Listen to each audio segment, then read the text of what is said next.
Kalena dhammat sawanang etamang kalamuttamang. Produksi ketujuh pembacaan buku Acancah beralih ke buku Damai Tak Tergoyahkan, penerbit Suwung Jogja, judul aslinya adalah Unshakable Peace, alih bahasa oleh Saudara Andi Utomo, editor Insinyur Agus Santoso. Seluruh isi buku Damai Tak Tergoyahkan merupakan perbincangan dhamma secara informal kepada seorang biku cendekiawan atau scholar monk yang berkunjung memberi hormat kepada Venerable Acancah. Sedikit catatan dari editor, seluruh percakapan di dalam buku ini perlu dipahami dalam konteks disampaikan oleh Venerable Acancah, seorang pertapa tradisi praktek kepada seorang cendekiawan atau scholar yang terlalu banyak menekankan tradisi studi teori atau abhidhamma.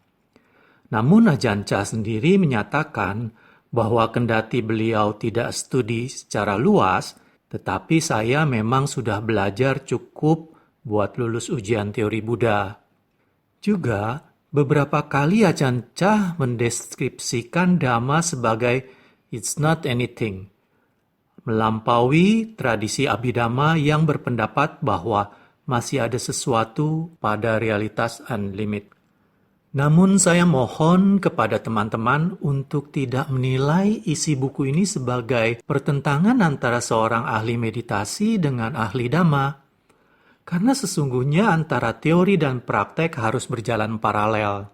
Teori dhamma tanpa praktek dhamma sama mustahilnya dengan praktek dhamma tanpa teori dhamma. Semoga teman-teman dapat mengerti. Isi buku ini akan terbagi dalam 11 postingan. Beberapa di antaranya akan berupa postingan dengan durasi yang cukup singkat. Damai Tak Tergoyahkan oleh Venerable Acancah.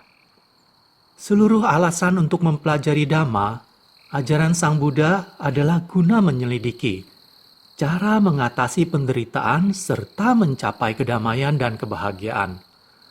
Apakah kita mau mempelajari fenomena fisik atau mental, pikiran atau cita, atau faktor-faktor psikologikalnya cetasika, hanya manakala kita menjadikan pembebasan dari penderitaan sebagai tujuan utama kitalah, maka itu berarti kita ada di jalur yang benar. Tak lebih tak kurang. Penderitaan mempunyai sebab dan kondisi bagi keberadaannya.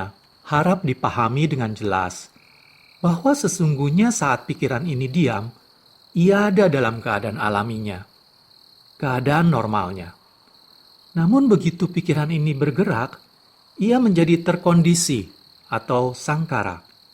Ketika pikiran terpikat pada suatu hal, ia menjadi terkondisi atau conditioned. Saat kebencian timbul, ia menjadi terkondisi. Dorongan untuk goyang ke sana kemari ini timbul dari pengkondisian. Jika keawasan atau awareness kita kalah cepat dengan munculnya keadaan mental yang segera berentet berkembang biak itu, maka pikiran ini akan goyah, larut membuntuti serta terkondisi olehnya. Kapanpun pikiran bergerak, pada saat itu ia menjadi sebuah realitas konvensional. Maka Sang Buddha mengajarkan kita untuk merenungkan kondisi yang mengacaukan pikiran itu.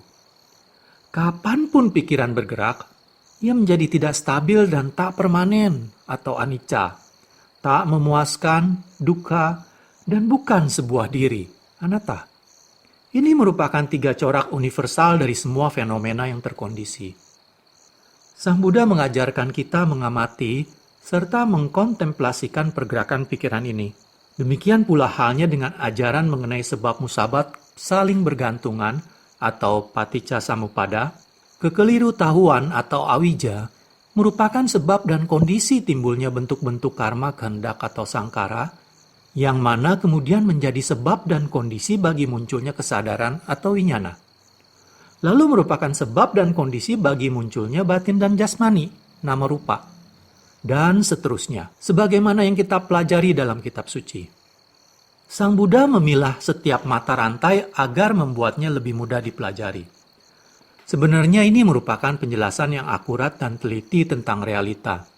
Tetapi ketika hal ini sungguh terjadi di kehidupan nyata, pikiran para cendekiawan kala sigap tak mampu mengikuti proses ini, bagai jatuh terjerembab dari atas pohon hingga menghantam tanah.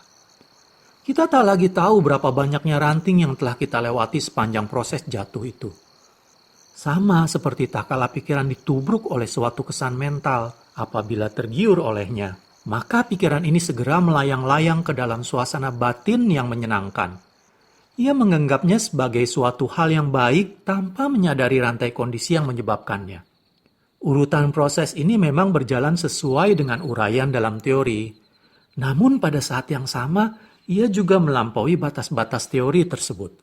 Tidak ada yang mengumumkan, ini loh kebodohan, ini loh bentuk-bentuk karma, dan inilah kesadaran.